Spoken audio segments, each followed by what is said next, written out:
Hey, what's up, you guys? Welcome back to my channel. My name is Hannah. This is HMBookishReads, and today could be a very polarizing video for me. We're talking SJM ranking. This is Editing Hannah.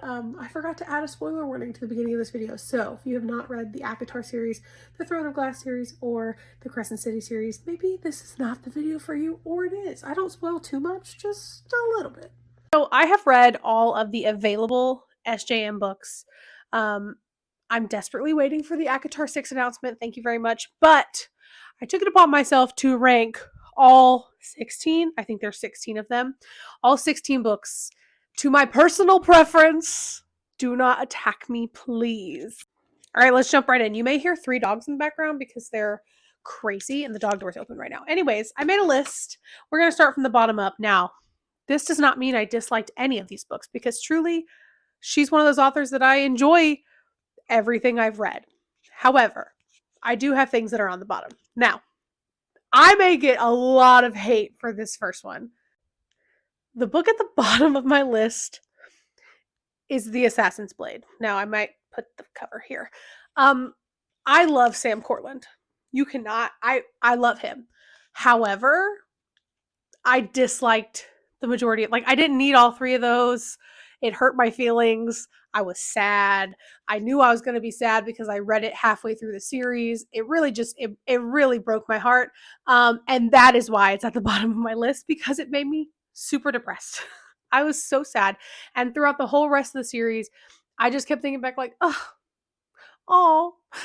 I knew he wasn't going to be there. It was frustrating. Now, number 15 is ACOTAR. Okay. Court of Thorns and Roses is good, but comparatively to the rest of that series and the rest of the books, I personally have it lower on the list. I love Feyre, not a fan of Tammy Boy, but that book was good. The Beauty and the Beast aspect of it kind of made it seem cheap. I don't know, it cheapened the story a little bit, and so thankfully I kept reading and we got much better. Now, I did just give some hate to Assassin's Blade, the novellas, but the next step, number 14 on my list, is Frost and Starlight. I love a novella, don't get me wrong, and I so enjoyed just a little peek into their life after everything. However, it didn't really bring a whole lot to the universe as a whole. It just kind of gave you more insight into the characters, which was adorable, but again, not my fave. Number 13 is Crown of Midnight. This is such a long series, Throne of Glass was, so there's going to be some that are lower on the list. It's fine. Get over it. Nehemia crushed me. That was a betrayal. That was a betrayal from Sarah. That crushed me. I understood later on in the series, why it had to happen, but girl, no. Girl, no. That was not necessary. She had been through enough. She didn't need her best friend to, Number 12 should probably be higher on the list, but it's not. Sorry, it's the first book in the series, Throne of Glass. Listen, it's wonderful and beautiful and amazing, but I feel like some of the books further on in the series were better because obviously they were. She wrote this series when she was super young. The first book is obviously going to be not as good as the other ones, in my opinion. Okay? Now, number 11, people love to hate this book, but I thoroughly enjoyed it. House of Flame and Shadow. Okay? House of Flame and Shadow was really good, I think. Now, are some of the male characters in this series stupid? Absolutely. They need to keep their mouths shut because I feel like they made it worse for themselves instead of just asking for help from somebody else, but I digress. However, Lydia and Rune, they made that book. That was their book. And obviously the little ACOTAR crossovers, I was living for that. I desperately need to see Bryce and Hunt going back to Prithian and going to Rita's and having a good old time, okay? All right, number 9 and number 10, I'm going to talk about at the same time because it's the tandem read. It's Tower of Dawn and Empire of Storms. I almost said Tower of Storms, Empire of Dawn. No, Tower of Dawn, Empire of Storms. I did not read them as a tandem read because I thought that was going to be too much for my pea brain to handle at the same time. Those books are huge. Together would just be a monster. If I reread the series, which I want to do, I definitely do want to try the tandem read just to see how it tells the story differently, I guess. But people love to hate on Tower of Dawn because they don't like Kale. Now, I personally love Kale. He reminds me of Dane in Onyx Storm. Now, specifically Onyx Storm, because Dane in Fourth Wing, not great. Dane in Iron Flame, inching towards better. Dane in Onyx Storm, I love him. I thoroughly enjoy Kale's character. Now, I specifically really like him in this book with Irene because their relationship, I just loved it. I thought it was great. I thought she did a good job of kicking his butt. It was a good time. Empire of Storms, however, ended horribly. My heart was broken. I was very sad. I'm sorry if you hear tippy taps on our hardwood floor. It crushed me. It really did. Aelin is one of, if not my favorite female main character in any book.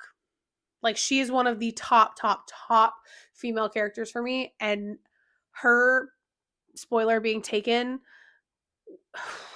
was crushing, especially because on TikTok I see all the time there's like a fan art where he's like crawling and then he's like, where's my wife? Anyways, little side note, any book where there's a where's my wife moment, I am 100% obsessed with. And so Rowan doing that, chef's kiss. All right, we are at a halfway point. Number 8 for me is Queen of Shadows.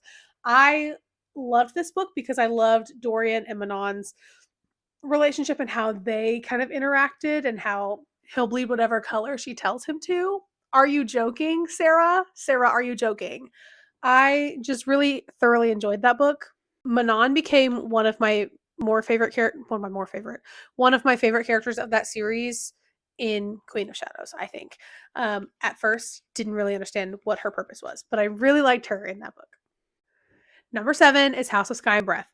People love to hate on the Crescent City series, but I think it's so interesting and very like intricate with like the modernness of it. But the end of House of Sky and Breath was crazy. I remember exactly where I was when I read the end of that book. I was in a car on the way to Gulf Shores, Alabama with my mom and my sister. I have my headphones on and my book in my hand. And when that happened, I audibly was like, oh my God. They were freaking out for me. And I couldn't explain it to them because they don't know, but it was crazy. All right, up to number 6 is ACOWAR. I will say the ACOTAR series is what brought me into the SJM universe. So despite ACOTAR and Frost and Starlight being lower on the list, it is like one of my favorite series of all time. ACOWAR was really good. I think that was the one with the High Lords meeting where Tamlin was like being a little turd bucket. And yes, turd bucket is a technical term for how he was acting and what he said about my girl Feyre. Rude. The ending of that book was crazy. Like, don't get me wrong, Papa Archeron coming in at the last second was great and wonderful and necessary, but he makes me so mad. You mean to tell me this whole time you could have been doing that? You had to wait till we get to this point in this whole thing to show up and be of some use while everyone else is pitting your daughters against themselves? No. Everyone wants to talk about Nesta and Feyre and like how Nesta should have done this and Nesta should have done this. No, you know who should have done something? Their dad. Their dad should have done something. I'm very passionate about this because he makes me enraged. All right, I've calmed down a little bit. We are up to number 5, which is Heir of Fire. I loved Heir of Fire. Can you guess why? Because we meet the Birdman himself, Rowan. Okay, his whole character to me, I love because he punched her in the face when they first met. Are you joking? What? Now, I will say the downside to Heir of Fire when I was reading it was the introduction of Manon. Now, I talked a little bit ago about how I love Manon. She's great. But when she was introduced, I was like, who are you? Why are you here? Get off my book page. Like, I just want to hear about my little Birdman and Aelin. Like, that's all I wanted to hear about. Because, you know, I'm a romantic at heart, so I knew it was coming, right? I didn't understand the purpose of Manon at first. Obviously now, having read the whole series, I get it. She's wonderful. But at the time, I really just wanted to read about Rowan and Aelin. All right, number 4 is A Court of Silver Flames. And the whole reason that number 4 is where it is because I'm a Nesta girl, okay? I will be a Nesta girl forever. She can do no wrong in my eyes. Okay? I don't care what anybody else has to say. Have your opinions? Talk to a wall. That was really aggressive. I'm sorry. Obviously, there wasn't a ton of like the main war that was happening at the beginning of that series because it's kind of like a turning point book. There was still a ton that went on in that book, and Nesta went through a lot in that book with all of the different powers that she ended up having and dealing with Feyre and all of her pregnancy issues and her own like turmoil with her father passing. There was a lot. Emotionally, it was a lot. Not necessarily like war wise, but emotionally, it was a lot for her. And I just loved seeing like the inner workings of her and how she learned to be okay with herself. I really liked that. Plus, a little Nesta side point, Ember Quinlan loves Nesta. Okay. Ember Quinlan in Flame and Shadow was there for my girl when everybody was being mean to her. Still, quit being mean to my girl. Also, you can't tell me that Nesta's not a girl's girl. Because even though she told Feyre in a very aggressive way about what was going on with her pregnancy, she still told her when nobody else was. Okay. We made it to the top 3. Are you done with me ranting yet? Because I'm almost done with myself with all my ranting. Number 3 for me is House of Earth and Blood, the first in the Crescent City series. Now, a little context. The way in which I read Sarah J. Maas was completely out of order. I read the ACOTAR series first. Then I read Crescent City. Then I read the Throne of Glass series because it is so long. So I was kind of like intimidated by it. I, coming from reading ACOTAR to reading Crescent City was kind of crazy because I was lost for a bit of it. I first listened to it. I didn't have the book at first. And so I was like, what's going on? They died. Like all of a sudden. It was just kind of crazy. And I loved the juxtaposition of like the Night Court and all of that stuff in ACOTAR and, you know, Midgard in Crescent City. Like it was completely different, but really cool. I once saw a graphic of the different like worlds that Sarah J. Maas created and how they're on top of each other, and it was just really cool to see that. So I really loved the world building in Crescent City. I thought it was really interesting. But what I loved the most about Crescent City 1 is how at the end they're all watching as she, not necessarily the end, but how they're all watching as she vacuums up this archangel, I think. And then of course Lahaba, rest in peace, girl. I was sobbing. When I tell you I was sobbing, I mean like it was bad. This little fire sprite had me crying in the club, okay? I think another point that was really cool about Crescent City 1 was just like the normalcy of how they interacted with one another. Like they had Sunball, which was like, you know, watching sports. They had dating shows, and she has this little dog creature thing. She was obsessed with like My Little Pony, essentially. It was just, I don't know, I really loved the modern part of it, but it still felt old, if that makes sense. All right, number 2, A Court of Mist and Fury. A Court of Mist and Fury was incredible, especially after having read ACOTAR. Now, I said earlier that ACOTAR, because of the Beauty and the Beast part of it, was a little, like it cheapened the series a little bit. And so I was really hopeful going into ACOMAF. It delivered. Yes, it did. I feel like that book could have been split into several books because a lot happens, especially in the back half. I'm glad it didn't get split that way because I love that book, but I felt like you could have. Everything that went down at the end of that book was insane. Especially like the the whole I walked the High Lady of the Night Court into the spree, like into enemy territory, basically. And she was about to go tear stuff up. She was not playing no games. She said, I just want to get back to my husband. Like, I just want to get back to my family. We're about to tear it down. And then in the next book, she did. She did. So ACOMAF to me is very much top 2. Like, so good.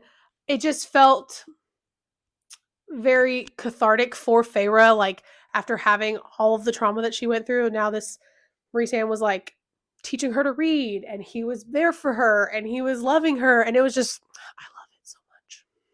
Drum roll. I don't know how to do that sound effect, but I'm gonna pretend. Drum roll. Kingdom of Ash. Is that even a question? Kingdom of Ash. You can ask my sister. I was on and off, like blubbering, sobbing for 3 hours finishing this book. It was insane. I mean, look at it. It's like 900 pages. I brought this to work one day to read during like my lunchtime or whatever, and my students were like, "Girl, what is that? How is that book so big?" This book also could be split into several books. This reminds me of like the Hunger Games or Deathly Hallows and Harry Potter, where you could just like split it into 2 movies. It could be split into 2 books. Honestly, probably 4 books because this was crazy. But a lot happened in that book. Obviously, things happened that really irritated me, like when they were trying to decide who should sacrifice themselves to form the lock, and everybody and their mother, except for like Rowan, obviously, voted for Aelin. What? Has she not been through enough that you're her friends, her family, and you're going to vote for her to sacrifice herself? Rude and ugly. That really crushed my spirit. You know what else crushed my spirit in that book? Adian and his dad. They never even got a chance. They never even got a chance to see what could have happened. And that really just bummed me out because, yes, his dad made that ultimate sacrifice, but like, he never had a chance. That book is so good.